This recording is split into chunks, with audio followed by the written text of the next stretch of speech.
It's so great to see all of you here. It's a beautiful Upper East Tennessee, Southwest Virginia day, and today's a special day for the region, special day for a lot of people. As I look out here tonight, I see a young man there, Hudson.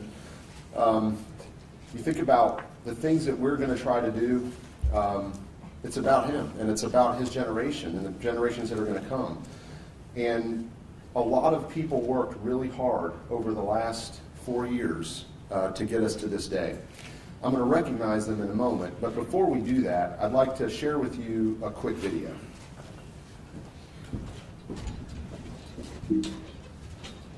Hold on to me as we go. I am a certified child life specialist. I do set up consultations for the doctors. I'm an internal medicine doctor. My job is working in housekeeping. I've been volunteering for 16 years. Just know you're not alone, 'cause I'm gonna make this place your home. I want them to feel safe, welcome, Comfortable. We're all family. More likely, home away from home.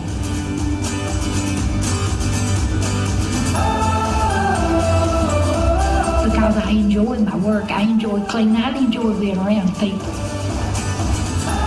I do. I love my job.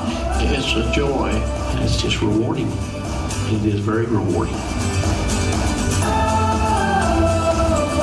I think the work chose me. It is so humbling to me that I'm able to be a part of their story here.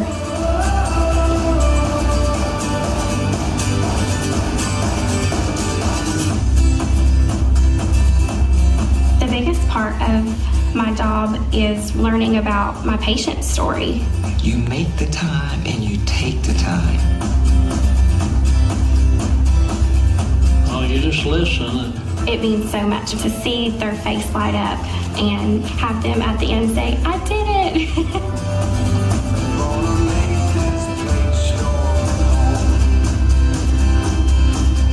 I love listening to their stories. Ballad Health. It's your story. We're listening.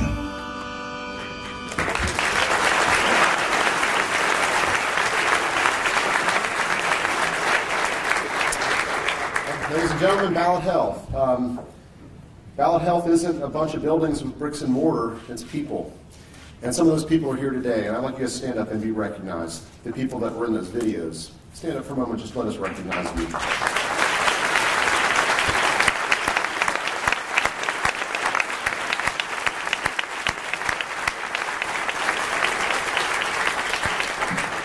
You guys are heroes. I'm going to speak for just a few minutes, so I hope you all brought pillows. On behalf of the Ballad Health Board of Directors, I want to welcome all of you and thank you for joining us to celebrate an important milestone for our health system and for our entire region. By Wednesday, January 31st at midnight, the boards of directors of Mountain States Health Alliance, Wellmont Health System, and Ballad Health unanimously approved the final resolutions necessary for us to close on the merger and to create Ballad Health. All the necessary documents were filed timely, and through a lot of work at the Department of Health, the Attorney General's office, and in our legal counsel's offices, it all got done. So as of yesterday, Ballad Health was born. Today we celebrate the commencement of something new, but we should remember how we got here. This is a challenging time for hospitals and health systems. The consolidation wave affecting hospitals all over the country continues. As recently as last month, 3 huge major mergers were announced that are going to create huge national health systems, and I know David Lester is going to talk about that in a moment. And rural hospitals continue to close, with Tennessee being second among the states with the number of rural hospitals that have closed. Proverbs 29:18 says that where there is no vision, the people perish. Simply put, 4 years ago, our leadership saw what was coming. They saw rural hospitals closing. They saw an opioid epidemic establishing its roots in our region. We saw the need for services people wanted and that we wanted to provide, but we couldn't because culturally, our systems were too busy beating each other over the head to make the proper investments in the things that will ultimately make our community healthier and more competitive as a region. In short, the management teams and the boards had a vision. That vision was refocusing resources where we could provide less duplicative but more focused services based on the needs of the population and not just simply each system's financial needs. It included taking meaningful steps to increase access to services for our children. It meant taking some risk and investing in addiction treatment and expanded mental health. It means partnering with academic institutions to expand research opportunities and maintain a robust pipeline of new physician and allied health talent for the region. And it means becoming known as a high-quality, top-performing health system and not being afraid to set that goal. It means recognizing there's too much duplicative and avoidable cost. But it also means stepping back and realizing it's not just bricks and mortar and more buildings and more structures that create a great health system. It is the people inside those buildings and in the community that make it matter. People like Danny Dingus. I had a chance to meet Danny yesterday. I was touring Holston Valley Medical Center with Tim Atterbury. Tim, thank you for that. And I was walking down the hall. Now, Danny he's been there for 47 years at Holston Valley. He's a nurse educator in the ICU. And as I was walking down the hall with Tim and Eric and Deaton and Danny pulled me into his office, and he wanted to show me a sign that he had made himself the day that we announced Ballad Health. It was a little handmade sign. The sign was a little dusty. This has taken a pretty good time. But it said, Ballad Health, yes, with an exclamation point. People like Danny, who've lived here for so long and who go to work every day doing their passion, they don't care about the politics and which system wins on any given day. They care about the people they're trusted to serve, and that's why they're on board, and that's why they've been on board with this from the beginning. It's also about people like the ones I just introduced to you, who shared their stories, who shared their individual stories on some video. And we shared their stories on social media this week, and I hope you had a chance to see them. But I'd like for you to listen to a little bit. Am I going to, Teresa? Yeah. No. We're going to do another quick video. No, that was it. That was okay. So I rewrote the script, you know. I'm known to do that from time to time. Let me ask you, if there are any other Ballad Health team members here, can you all stand up? Let's recognize them.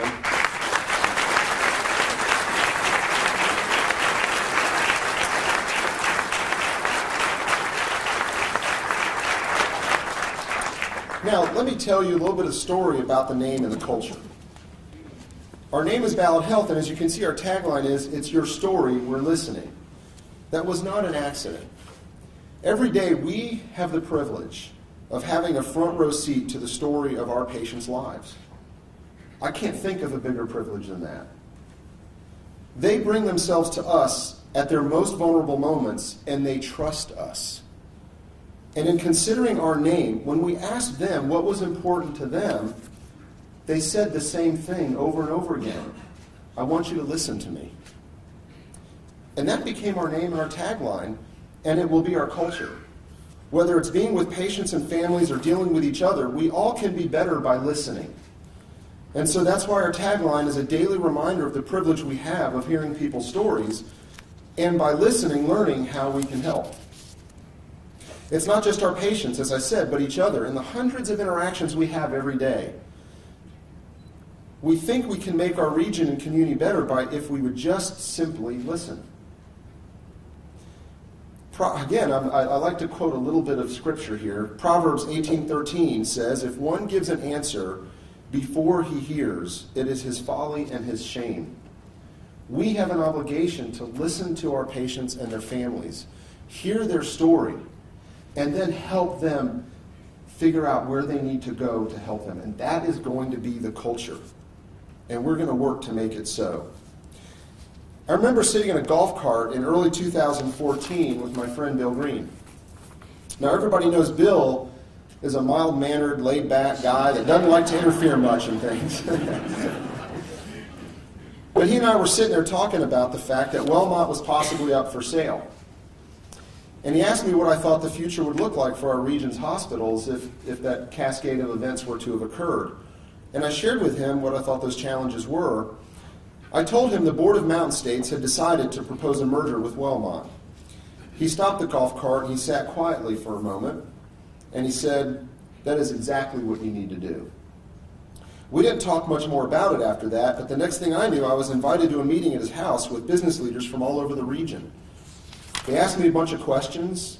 I answered them honestly, and then a movement began unlike anything I'd ever seen. It took on a life of its own.